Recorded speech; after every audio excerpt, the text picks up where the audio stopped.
विदेशी निवेशकों के आने का इंतजार बाजार ने पूरे 1 साल किया। 2018 में पूरे साल इनके दर्शन को बाजार तरस गया। अब जाकर हुजूर देश पधारे हैं। पिछले 15 दिनों में भारतीय बाजार को लेकर एफआईएस का जोश हाई है। उन्हीं की मेहरबानी का नतीजा है कि बाजार इन दिनों गुलजार है। 15 दिनों में उन्होंने 27,000 करोड़ का माल अंदर किया। इतनी बड़ी रकम कहीं तो लगी होगी। एफआईएस की खरीदारी कुछ तो कहती है, जिसे हम और आपको समझना चाहिए। इसीलिए हमने उन शेयरों की लिस्ट निकाली है जिनमें इन दिनों जमकर डिलीवरी बाइंग हो रही है।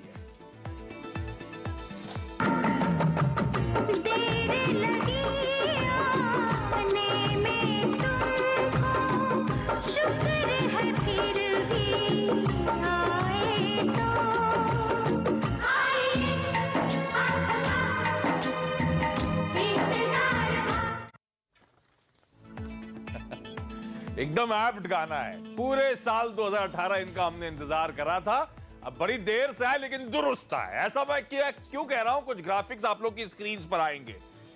पिछले 15 ट्रेडिंग सेशन से हर दिन लगातार विदेशी संस्थागत निवेशक कैश मार्केट्स में खरीदारी कर रहे हैं, बाइंग करते हुए नजर आ रहे हैं। और इन 15 कारोबारी सत्रों में 26,700 करोड़ रुपए की बाइंग हुई है, जिसमें इस मार्च की सीरीज में, मार्च के महीने में ही ऑलरेडी 13,300 करोड़ रुपए। ये सिर्फ 8 ट्रेडिंग सेशंस की बाइंग है। इस तरह का लिक्विडिटी फ्लो आ रहा है। आपकी स्क्रीन पे मैं बार ग्राफ्स लेकर आऊंगा जो कुछ दिनों की बाइंग दिखाएंगे और समझ में आएगा आपको किस इंटेंसिटी से एफआईएस बाइंग कर रहे हैं। मैं कैलकुलेट कर रहा था, पिछले 15 ट्रेडिंग सेशंस में से 10 कारोबारी सत्र ऐसे थे जब एफआईएस ने 4 डिजिट में बाइंग करी है, यानी कि 1,000 करोड़ रुपए से ज्यादा की बाइंग का आंकड़ा है। पिछले 5 दिन तो एग्जाम्पल है, देखिए किस तरह की बाइंग हो रही है। अब इन 15 ट्रेडिंग सेशंस में 6 सेशंस ऐसे थे जब 2,000 करोड़ रुपए से ज्यादा की बाइंग होती हुई नजर आई। और इनफैक्ट इनमें से 3 ट्रेडिंग सेशंस तो ऐसे हैं जब 3,000 करोड़ का आंकड़ा हम पार करते हुए नजर आए। इस इंटेंसिटी से इस बाजार में एफआईएस बाइंग कर रहे हैं। तो ऐसे में हमने कुछ back of the envelope calculation करने की कोशिश करी है। लेकिन आज के 2 गेस्ट पहले जोड़वा लूं, बता दूं आपको, मार्केट एक्सपर्ट अमरीश बलिगा और चॉइस ब्रोकिंग के एग्जीक्यूटिव डायरेक्टर सुमित बगड़िया साहब, ये दोनों आज हमारी मदद करने वाले हैं। और हम करने क्या वाले हैं, अब इस तरह के एफआई की जब फ्लो आते हैं तो ये पिन पॉइंट करना तो बड़ा मुश्किल है कि एग्जैक्टली ये पैसा जा कहां रहा है। पर कुछ तो हम कर सकते हैं। क्या कर सकते हैं? आपने नोटिस करा होगा डोमेस्टिक इंस्टीट्यूशंस तो नेट सेलर्स हैं, तो लार्जली जो पैसा इन्फ्यूज हो रहा है वो एफआईएस के जरिए हो रहा है। और एफआईएस कहां बाइंग करते हैं? जो अच्छी ब्लू चिप कंपनीज या फिर वो कंपनीज जो बहुत लिक्विड होती हैं उसमें लार्जली बाइंग होती है। Majority of the chunk FI का पैसा वहीं जाता है। और हमने फिर कोशिश करी कि हेवीली डिलीवरी बेस्ड बाइंग ऐसे कौन से स्टॉक्स हैं जिनमें पिछले कुछ दिनों में देखने को मिल रही है। तो ऑब्वियस है फिर इसका मतलब कि एफआईएस का पैसा यहां पे इन्फ्यूज किया जा रहा है। तो हमने करा 1 मार्च से अब तक, यानी कि इस सीरीज में हेवी डिलीवरी बेस्ड बाइंग किन मार्की स्टॉक्स में हुई है वो स्टॉक्स निकाल के लाया हूं मैं, और उस पर अपने दोनों एक्सपर्ट से करूंगा बातचीत और समझूंगा अब हमारी रणनीति क्या होनी चाहिए। लेकिन अमरीश, पहले आप ये बताएं, ये क्या बदल गया है जो एफआईएस इस तरह की लिक्विडिटी, इस तरह की बुलिशनेस दिखा रहे हैं भारतीय बाजारों में, इस तरह का पैसा झोंक रहे हैं 15 दिन में 27-28 हजार करोड़ रुपए के आसपास। क्या कहती है इस तरह की खरीदारी? एक तो है कि लास्ट 15 महीनों में ऑल्दो इंडेक्स होल्ड कर रहा था, निफ्टी होल्ड कर रहा था, but across the market most of the stocks, most of sectors नीचे आ गए थे काफ़ी लास्ट 15 महीना में, और काफ़ी चीप हो गए थे। पर उसके बाद जो मेन जो चेंज हुआ है लास्ट 2-3 हफ्तों में is at least some sort of confirmation, some sort of confidence कि द एनडीए सरकार जो है वो वापस शायद आ सकती है इस इलेक्शन में। I mean, especially after the skirmishes which we had, and I mean, whatever happened on the Indo-Pak border, तो उस हिसाब से लग रहा है कि एनडीए शायद वापस आएगी with a decent majority, and generally most of the investors, especially FIIs, जो कंट्री को देखते हैं, they normally look at continuity of a stable government, और and that's exactly what most of the investors also look at. और वहाँ पे यदि confirmation आता है देन पीपल स्टार्ट इन्वेस्टिंग, और उन्होंने जिस हिसाब से अभी फंड्स डाले हैं I think this should continue at least for a while longer, if not post elections also.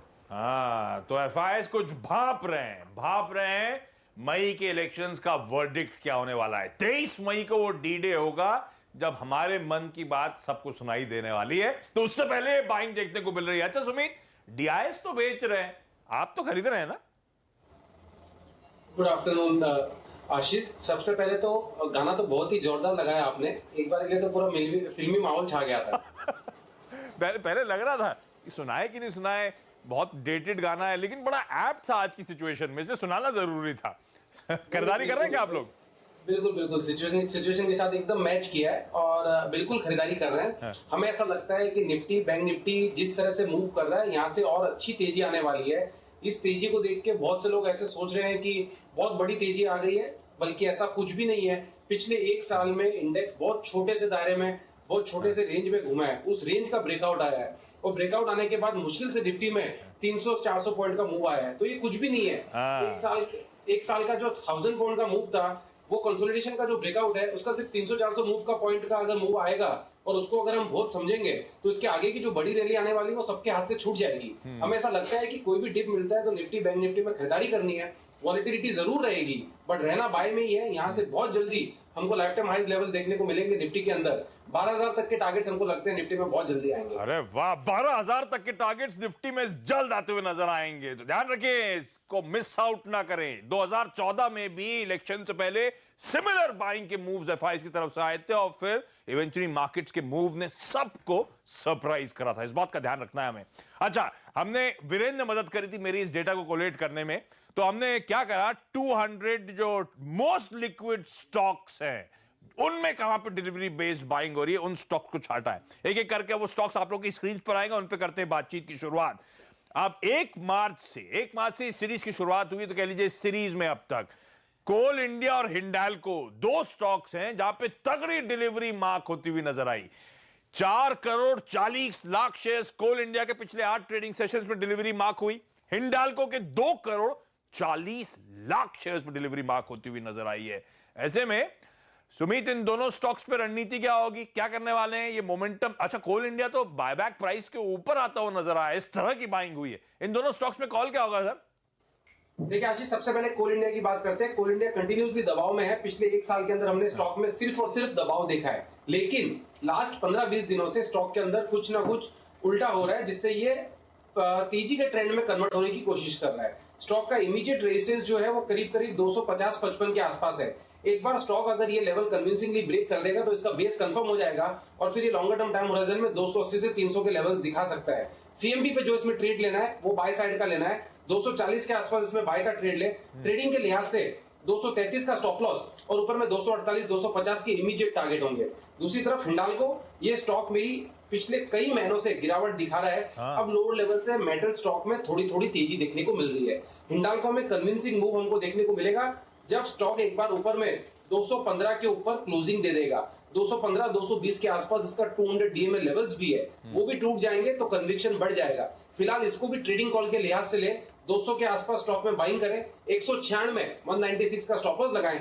212 से 215 के टारगेट्स ले। ठीक बात। तो सुमित से जानने की कोशिश यही थी मेरी, क्योंकि ये ट्रेडिंग बेट्स ही लेना चाहूंगा इस समय। कोल इंडिया, हिंडाल्को दोनों में खरीदारी करने के मौके ट्रेडिंग के लिहाज से, और दोनों के टारगेट्स आप लोग की स्क्रीन पर आएंगे। अच्छा, ये 2 दिग्गज स्टॉक से जहां पे एफआई या डिलीवरी बेस्ड बाइंग बहुत तगड़ी हो रही थी, साथ साथ इस समय इस रैली का मूड तो असल में बदला था। गियर जो शिफ्ट हुए थे वो बैंकिंग स्टॉक से जब पार्टिसिपेट करना शुरू करा था। आईसीआईसीआई बैंक और एक्सिस बैंक दोनों में तगड़ी डिलीवरी मार्क होती हुई नजर आई। आईसीआईसीआई में तो 9 करोड़ 13 लाख शेयरों की डिलीवरी अब तक इस सीरीज में मार्क हो चुकी है। एक्सिस बैंक में 3 करोड़ शेयरों से ज्यादा की। अमरीश, इन दोनों, अच्छा ये पहले लॉजिक समझाएं, सही है ना? ऐसे शेयरों में जब डिलीवरी मार्क हो रही है और बाकी इंस्टीट्यूशन घरेलू तो बेच रहे हैं, तो मान के चलूं ये डीआईएस का ही पैसा, एफआईएस का ही पैसा आ रहा है, इंजेक्ट हो रहा है, और इन दोनों स्टॉक्स पे कॉल क्या होगा सर आपका? एब्सोल्युटली, जब एफआईएस बाइंग शुरू करते हैं पहले लार्ज कैप्स देखते हैं, and each of the sectors में जो लार्ज कैप्स है, so clearly in the private sector banking space, ICICI Bank and Axis Bank are the major buys, क्योंकि I mean HDFC Bank में more or less FI limits भी nearly full रहते हैं। और मुझे अभी लग रहा है कि since these stocks have already moved up about 10 to 15% from those lower levels about a month back, यहाँ से immediately शायद बहुत ज़्यादा ऊपर नहीं जाए, तो मैं तो ये बोलूँगा कि यदि यहाँ पे थोड़ा बहुत करेक्शन आता है, because markets are going to be volatile, तो करेक्शन पे एक बार लेना चाहिए. I think at these levels both the stocks are hold. But overall यदि हम लोग लॉन्गर टर्म का बात करते हैं, if you talking of the next possibly like 10 to 12 months, यहाँ से अनदर 15 to 20% का अपसाइड है. अरे वाह, अपसाइड है. थोड़ा सी गिरावट में फंडामेंटल नजरिया तो ये आता है. लेकिन सुमित, ये दो स्टॉक्स तो आप भी कॉल दीजिएगा, क्योंकि ये तो इस समय गर्म है पूरा का पूरा बैंकिंग स्पेस. और साथ साथ एक लिस्ट अगर डायरेक्टर प्रोड्यूसर साहब ने बनाई तो आपकी स्क्रीन पर आएगी, ऐसे स्टॉक जहां पे भाव के साथ साथ डिलीवरी में बढ़त देखने को मिल रही है. तो ये दोनों स्टॉक तो उसमें फीचर करते ही करते हैं. HDFC bank, yes bank, IndusInd bank, SBI, इनको भी इस कड़ी में जोड़ लें जहां पे तगड़ी डिलीवरी मार्क हो रही है, प्राइसेस में उछाल देखने को मिल रहा है. सुमित, सबसे प्रेफर्ड बैंकिंग पिक क्या होगी दिग्गजों में? देखिए आशीष, बैंक निफ्टी ने अगर परफॉर्म करना है तो ये फ्रंट लाइनर चारों पांचों जो भी आपने नाम लिए इनको चलना ही पड़ेगा, क्योंकि ये सब फ्रंट लाइनर स्टॉक्स है और इन्होंने लास्ट कई दिनों में एक अच्छा अपमूव दिखाया है. इसके पहले वाले जब हमने कॉल दिए थे तब हमने ट्रेडिंग का वर्ड यूज किया था. इन स्टॉक्स में हम ट्रेडिंग के साथ साथ निवेश का वर्ड भी यूज करेंगे. इन स्टॉक्स में आईसीआईसीआई, एक्सिस, उसके बाद इंडसइंड बैंक, एचडीएफसी बैंक, इन स्टॉक्स के अंदर आप निवेश के लिए बिल्कुल सीएमपी पे एंट्री कर लें, क्योंकि यहां से स्टॉक्स में बहुत अच्छा अपमूव अभी देखने को मिलेगा. क्योंकि बैंक निफ्टी ने जो एक रेंज तोड़ी उसके बाद इसमें अच्छे लंबे टारगेट्स बन गए. बीच में वॉलेटिलिटी के चलते छोटा मोटा गिरावट देखने को मिलेगा. उस गिरावट में खरीदारी के मौके ढूंढे. स्पेशली आपने अभी एक्सिस और आईसीआईसीआई पे डिस्कस किया है, तो एक्सिस के अंदर हमें ऐसा लगता है कि स्टॉक 10 से 15% की तेजी बहुत जल्दी दिखाएगा. वैसे भी स्टॉक कंटिन्यूसली अपसाइड मूव में ही है. यहां से हमें 800 प्लस के टारगेट्स लगते हैं. एक्सिस बैंक में पोजिशनल ट्रेड पे नजर आएंगे. ट्रेडिंग के लिहाज से 760 770 के टारगेट्स हमको देखने को मिल सकते हैं. आईसीआईसीआई बैंक, ये स्टॉक ने भी ब्रेकआउट दे दिया है. स्टॉक यहां से और भी तेजी दिखाएगा, जिसमें 450 से 450 तक के लेवल्स पोजिशनल नजरिए में दिखाई देंगे. और ट्रेडिंग के लिहाज से स्टॉक के अंदर 410 रुपए तक के मूव भी देखने को मिल सकते हैं. कोई भी गिरावट में दोनों ही स्टॉक्स में खरीदारी करें. कोई भी गिरावट, दोनों एक्सपर्ट्स ही मानते हैं. और जैसे पिछला स्टैक जो था कोल इंडिया हिंडाल्को ट्रेडिंग बेट्स थे, ये तो इन लेवल्स के आसपास या किसी गिरावट में खरीदारी करके चले, ना सिर्फ ट्रेडिंग के लिहाज से बल्कि इन्वेस्टमेंट कॉल भी इन स्टॉक्स पे आता हुआ. दूसरे दो स्टॉक स्क्रीन पर लेकर आए. अशोक लेलैंड, बहुत पिटाई हुई, लो लेवल से आपने ऑफलेट एक रिकवरी आती हुई देखी होगी. कॉन्फिडेंस स्ट्रीट का बढ़ रहा है. 5 करोड़ से ज्यादा शेयर्स डिलीवरी पे मार्क हुए हैं. भारतीय एयरटेल पिछले कुछ दिनों से लगातार बाइंग, लगातार उछाल के साथ आउट परफॉर्म करने की पॉकेट कोशिश कर रहा है. 3.25 करोड़ शेयर्स यहां पे भी डिलीवरी मार्क होती हुई.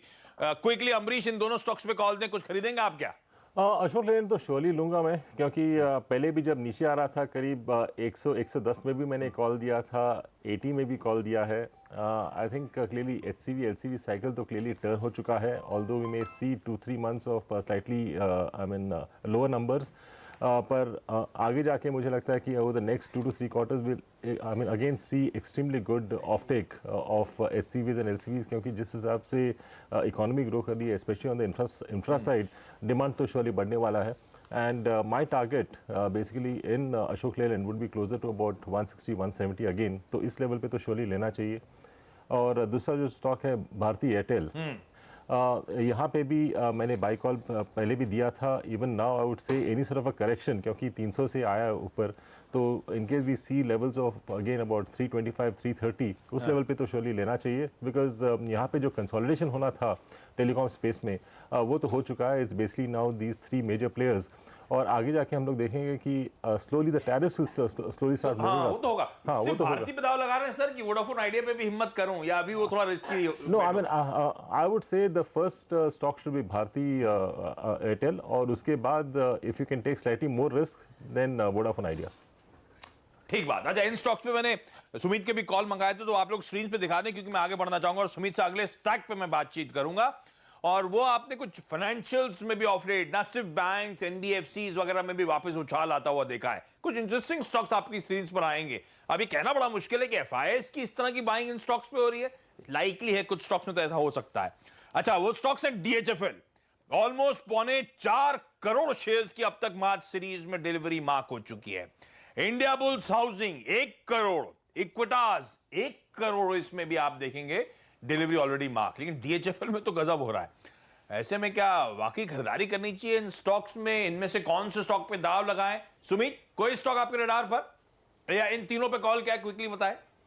आशीष, इन तीनों में से जो दो ज्यादा हमें अच्छे लग रहे हैं वो इंडिया बुल हाउसिंग और इक्विटास। डीएचएफएल में थोड़ा सा मूव आया है, बट चार्ट्स पे अभी तक मुझे वो कन्विक्शन नहीं बैठ रहा कि हम सीएमपी पे ले लें। स्टॉक को थोड़ा मूव करने दे, उसके बाद इसमें सोचेंगे। फिलहाल एक बार इसको अवॉइड करेंगे तो बेटर रहेगा। लेकिन बाकी दोनों स्टॉक, इंडिया बुल हाउसिंग और इक्विटास, इन दोनों में ऐसा लगता है कि आने वाले समय में एक अच्छा अपमूव हमको देखने को मिलेगा। इंडिया बुल हाउसिंग फाइनेंस एक गिरावट के बाद तेजी का मूव देना स्टार्ट किया है। जैसे स्टॉक ऊपर में 740 750 के ऊपर निकलेगा तो हमें 10 से 15% का अपसाइड मूव बहुत जल्दी शॉर्ट टर्म में इंडिया बुल हाउसिंग फाइनेंस में देखने को मिल सकता है। इंडिया बुल हाउसिंग फाइनेंस में 690 का नीचे में सपोर्ट है, तो वो स्टॉप लॉस होना चाहिए ट्रेडिंग के लिहाज से, और ऊपर में टारगेट होंगे 760 के, जो कि मैंने रेजिस्टेंस लेवल कहा, और उसके बाद इसमें नया जोन स्टार्ट हो जाएगा अपसाइड मूव के लिए। दूसरी तरफ इक्विटास, ये स्टॉक भी पिछले कुछ दिनों से हलचल में आया है, इक्विटास और उज्जीवन। तो इक्विटास का हम डिस्कस कर लेते हैं। इक्विटास के अंदर 200 डीएमए लेवल्स ब्रेक हुए हैं। ये स्टॉक के अंदर ऐसा लगता है कि हमें ऊपर में 150 या शायद 160 रुपए तक का मूव भी हमको देखने को मिल सकता है।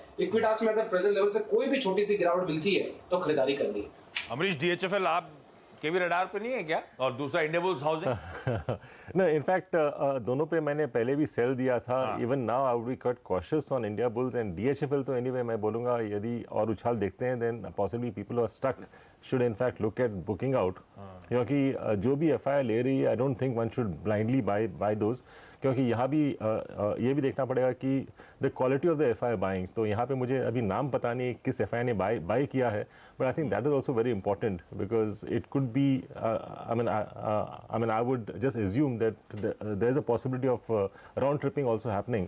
तो स्पेशली स्टॉक्स लाइक डीएचएफएल मैं थोड़ा सा केयरफुल रहूँगा। बिल्कुल ठीक बात। डीएचएफएल तमाम खबरें भी आ रही हैं और न्यूज फ्लोज के बीच में कंफ्यूजन भी, अभी तक कन्विक्शन स्ट्रीट का लौटा नहीं है, तो फंस जाएंगे आप। दोनों ही एक्सपर्ट से मानते हैं इंडिया बुल्स हाउसिंग को अवॉइड करें, या फिर टेक्निकली जो सेटअप है थोड़ा सा साउंड नजर आता है तो चाहें तो फिर उसमें ट्रेड के लिहाज से खरीदारी करने के मौके, लेकिन इन्वेस्टमेंट बेट अभी भी डीएचएफएल इंडिया बुल्स हाउसिंग नहीं होगा। इस बात का ध्यान रखें। एक काम कर रहा हूं, एक छोटा सा ब्रेक ले रहा हूं। ब्रेक की कुछ स्टॉक्स जहां पे 1 मार्च ऑनवर्ड्स बड़ी तगड़ी डिलीवरी मार्क हुई है, उन स्टॉक्स पर बातचीत करूंगा, वो स्टॉक्स बताऊंगा आपको, और साथ साथ अपने एक्सपर्ट्स के उन स्टॉक्स पे व्यू लेकर आऊंगा।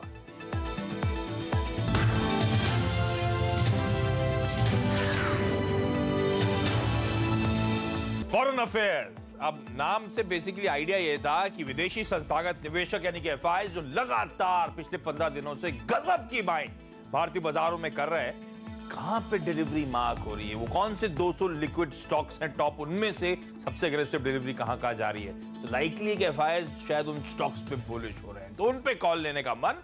अमरीश और सुमित हमारे साथ मदद करने के लिए मौजूद। आगे बढ़ रहा हूं, लिस्ट को आगे बढ़ा रहा हूं। और ऑयल मार्केटिंग कंपनीज, आपने नोटिस करा होगा लोअर लेवल से, जैसे अमरीश कह रहे थे ना, इलेक्शन आउटकम को लेकर शायद कॉन्फिडेंस बढ़ रहा है एफआईज के बीच में। अगर ऐसा है तो ऑयल मार्केटिंग कंपनीज तो पॉलिटिकली सेंसिटिव हैं। एचपीसीएल बीपीसीएल में आपने देखा होगा लोअर लेवल से एक अच्छी रिकवरी भाव के लिहाज से देखने को मिल रही है, और मेरी आपकी स्क्रीन पर ऑलमोस्ट 2-2 करोड़ शेयर्स और पिछले 8 ट्रेडिंग सेशंस में डिलीवरी मार्क होता हुआ इन स्टॉक्स में नजर आ रही हैं। तो शायद ये वो पॉकेट है जहां पे बुलिश हो रहे हैं एफआईज। ऐसा है क्या सुमित? लग रहा है क्या कि पैटर्न ऐसा फॉर्म हो रहा है कि तेजी और पकड़ने वाली ये टूल खरीद डालूं क्या?